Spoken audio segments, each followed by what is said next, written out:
Sir राष्ट्रीय military school के exam के लिए अब बस एक दिन बीच में बचा हुआ है, ठीक है। और आपका मानना है कि सबसे बेस्ट तैयारी कक्षा 9 के लिए ज्योमेट्री डिफेंस एकेडमी में होती है, राइट।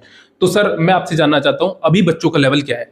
सर देखो, मैं दिखाता आ रहा हूँ, लगातार बता रहा हूँ कि हमने कितनी बच्चों को मेहनत करा दी, किस लेवल पर ले आए। और ये हमें एग्जाम से पहले पता क्यों बता रहे हैं? हाँ जी। क्योंकि एग्जाम के बाद में तो आपको पता है एक आध बच्चा सिलेक्शन होना उसका, और उसके ऊपर बैठने हैं 10 टीचर, उसे कंधों पर लटक जाने हैं। हाँ जी। ठीक है सर, कि हमने करा दिया, हमने करा दिया। एक स्टूडियो आएगी, स्टूडियो में खड़े हो जाते हैं टीचर, बच्चा कोने में खड़ा रहता है, 10 टीचर खड़े हो जाएंगे, तो छोड़ दो बात को। तो हाँ जी। अरे तुम पहले क्या करा दिया, इसका भी तो थोड़ा सा जायजा हो जाए ना। हाँ जी। अब ये बेटी सर, बेटा क्या नाम है आपका? प्रगति। प्रगति। बेटे कौन सा जिला है आपका? उन्नाव। उन्नाव जिले से उत्तर प्रदेश से आई थी ये बेटी। सर हमारे पास यूपी सैनिक स्कूल की तैयारी करने के लिए आई है प्योरली। हाँ जी।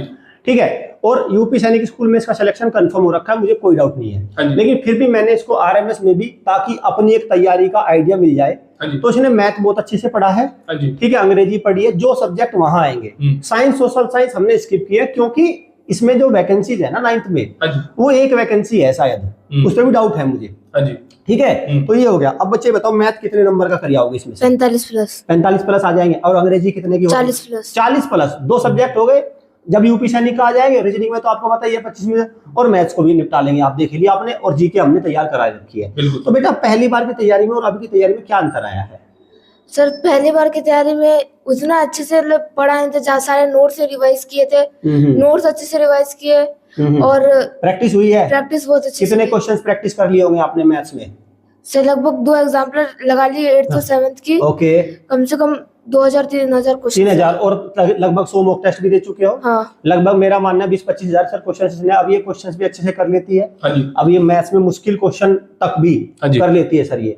तो सर इस लेवल से जब बच्चे की तैयारी हो, तो बेटी देखो सर, एक बार बताओ, फादर एक बेटी को इतनी दूर लेके आता है, और वो मान के चलो 1 साल वहां कुछ ना करे, तो कितना मतलब बहुत दुख होता है सर, बहुत दुख होता है। दुख होता है, बहुत दुख होता है। अब कोई एकेडमी जितने भी 2 बॉडी की तैयारी कराने वाली बैठी है, ये दिखा देंगे, एक लड़की शकल दिखा देंगे मुझे। अभी तक तो सर YouTube पे नहीं, सर लड़की की शकल नहीं दिखा सकते, सिलेक्शन तो बात छोड़ दो बस, कि हाँ भाई इसके साथ में। और सर सबसे बुरी बात ये है कि टिप्स देने हो रहा है अब इनका 1-2 दिन बचा हुआ है ना एग्जाम का लास्ट में, वो भी खराब करवाएंगे टिप्स देके कि बच्चों गोले भर लेना। बच्चों, अरे तुमने भाई पूरी साल जब कुछ कराया होगा तो भर लेगा बच्चा गोले भी, है ना सर। इसीलिए मैं बता रहा हूँ, कक्षा 9 के बच्चे की ना साथ बहुत सिंसियर अकेडमी में पेरेंट्स भेजना, नहीं तो भाई अपने घर रखो। अब ये बिटिया है सर, सिलेक्शन ले जाएगी, बताओ कौन रोक लेगा इसको, है ना। तो सर ये इस तरह की तैयारी होनी चाहिए। बेटा एग्जाम से पहले कोई घबराहट तो नहीं है? No sir. हाँ, पूरा कॉन्फिडेंस है? रिवीजन अच्छे से कर लिया, नोट्स एक बार और कर लेना अच्छे से तैयार। तो भाई देखो इस तरह से तैयारी हो रही है, और मैं पेरेंट्स से रिक्वेस्ट करूंगा, बेटियों को भी और बॉयज को भी शानदार इंस्टीट्यूशन में भेजो जहां पे माहौल हो।